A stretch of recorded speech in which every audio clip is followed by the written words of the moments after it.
हाय बहनों, कैसी हो आप लोग। मैं आपकी पार्वती के गीत में आप लोगों का स्वागत है। आज मैं आप लोगों के लिए लेकर आई हूँ प्यारा सा सोहर गीत है। आप लोग सुनिएगा, चैनल को सब्सक्राइब करिएगा, लाइक करिएगा और कमेंट करके बताइएगा गीत कैसा लगा। पिया खिड़की के अमावाला गऊ त्यो बाउर हामा देखबै बाउर हामा देखबाई हो। पिया खिड़की के अमावाला गऊ त्यो बाउर हामा देखबै बाउर हामा देखबाई हो।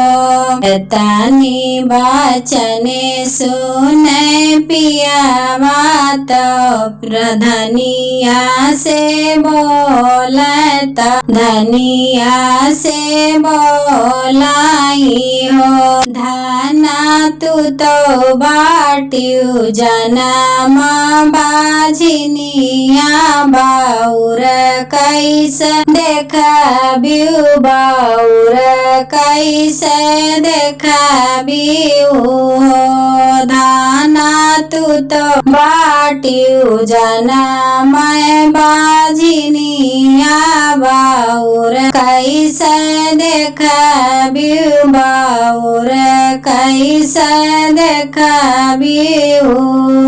पियावा का बात सुन धनिया तो मनमा दुखित भाई मनमा दुखित भाई हो। बहिनी गिरे लागे नैना से आंसू मनहि माना सोचै मनहि माना सोचै हो। बहिनी गिरे लागे दुनो नैना आंसू मनहि माना सोचै मनहि माना सोचै हो।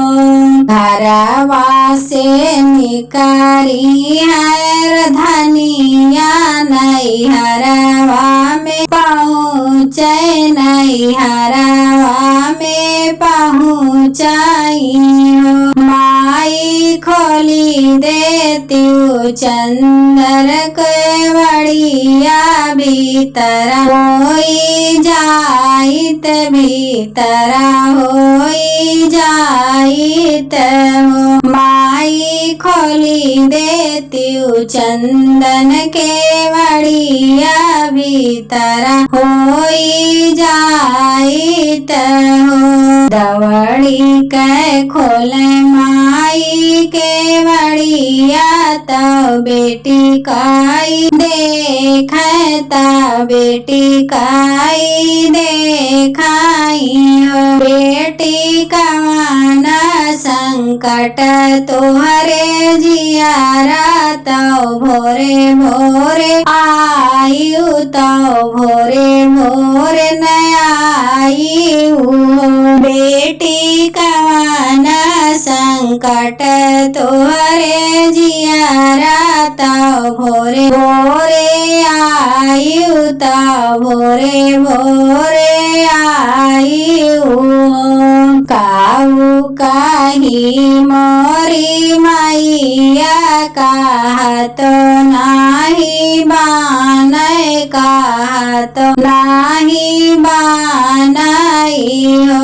माई सब सुखा दिए भगवान कोखिया दुखारो मावै बझिनिया कहावाई हो। माई सब सुखा दिए भगवान कोखिया दुखारो मावै बझिनिया कहावाई हो। अथवा मालियो तिल चाउर त सूरज देव के मनावो, सूरज देव के मनावो। बेटी सूरी देव देई है आशीषिया, दुखा सब कटी है, दुखा सब कटी है। 8 महीनावा के बीतात नवाए जे लागत, नवाए जे लागत। बहिनी धनिया के जन्मे सुंदर लालनवा, आंगनवा हुई सोहर हो।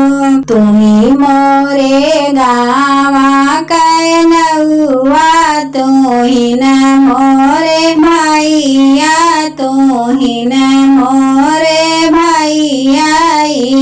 भैया रगरी रगरी हरदी पीसो, रोचना हो जाओ पिया कै मोरे जनावाऊ। नौआ जल्दी से हरदी पीसो, रोचना पहुँचाओ पिया के मोरे जनावाऊ। पिया बाजे सुनयतनी बतिया, तो खिड़की के अमवा लगावाई हो। बहिनी दवड़ी के गए बरई घरवा, तो जोड़ा जोड़ा हिरवा जोरावाई हो। बहिनी दौड़ी के गए बरई घरवा, तो जोड़ा जोड़ा बिरवा जोरावाई हो। अथवा मालिहाले बिरउआ, धान कै मनावै, धान कै मनावाई हो। धान खिड़की के अमावा लगायन, बाउर तुही देखो, बाउर तुही देखो। धाना खिड़की के अमावा लगायन, बाउर तुही देखो, बाउर तुही देखो।